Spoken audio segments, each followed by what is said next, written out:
Woven ने चाहत पांडे को समझाया। चाहत पांडे जो है काफ़ी ज़्यादा अपसेट है क्योंकि उसके साथ जिस तरीके से, जिस वर्डिंग से बात की है अविनाश ने, उन सब चीज़ों को लेके जो है काफ़ी ज़्यादा बवाल घर में मचा हुआ है।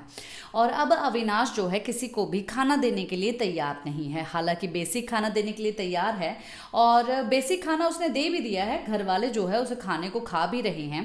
पर चाहत पांडे जो है इससे पहले ये बात कर रही थी जब ड्रामा जो है मतलब कि अविनाश कर रहा था। चाहत का कहना ये है कि बात उसकी मेरे साथ हुई है, बहस उसकी मेरे साथ हुई है, पंगा उसका मेरे साथ हुआ है, तो वो आखिरकार पूरे घर वालों को क्यों प्रॉब्लम में डाल रहा है, मेरे साथ करे ना जो भी चीज़ करनी है। तो वहाँ पर विविन बैठे हुए थे, तो विविन का कहना ये है कि अब उसकी पावर है, वो अपने तरीके से यूज़ करेगा। कल जब नॉमिनेशन टास्क में जिसके हाथ में पावर आई, सबके हाथ में पावर आई, उन्होंने अपने तरीके से इस्तेमाल किया ना, किसी ने थोड़ी ना उसको बख्श दिया या कुछ ऐसी चीज़ें कर दी। जिसके हाथ में जो पावर होती है वो तो इस्तेमाल करता ही है। अब इवन रॉन्ग लोगों के हाथ में जो है वो पावर दे दी गई और बिग बॉस ने खुद ये बात बोली है कि भाई आप लोग मेरी बातों को सीरियस नहीं लेते हो।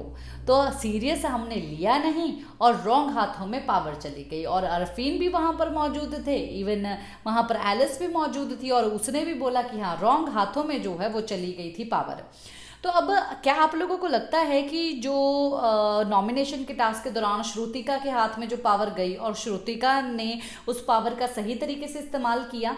आप मुझे कमेंट बॉक्स में बताइए। और जिस तरीके से अब विवियन का कहना है कि भाई जिसके हाथ में पावर आती है वो तो इस्तेमाल करता है, अब पावर उसके हाथ में है, वो अपने तरीके से इस्तेमाल कर रहा है, उसमें हम लोग किसी को रोक नहीं सकते, किसी को टोक नहीं सकते कि उसको इस तरीके से नहीं उस तरीके से करना चाहिए।